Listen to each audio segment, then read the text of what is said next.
Well, to be honest, I wouldn't say that it was like an outright decision that I made to come to Japan. I very early on had an interest in Japanese architecture that developed from watching a documentary on CNN. And then somehow I became interested in learning the language with the goal of maybe one day I'll get into Japanese architecture or something like that. And so I started learning when I was living in Bhutan and I was about 8 or 9 years old, but it was still very elementary, very basic. I don't think that I actually gained concrete language skills from that, but that was my first introduction to um, Japan as a young child. And then somehow ended up moving to Japan at the age of 10 years old. So, quite shortly after.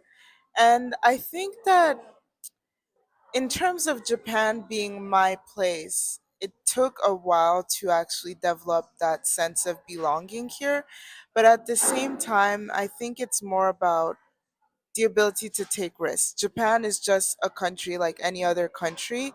And I think a lot of us tend to kind of dramatize it, or we have our own fantasy, especially coming from the Western world and having the representation mostly being through manga or anime.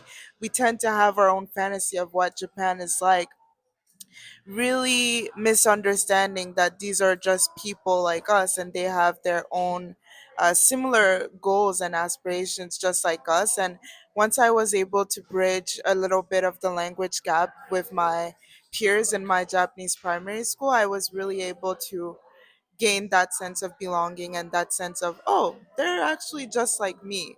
So I think that's something that I would like to also show to French students who may be interested in coming here.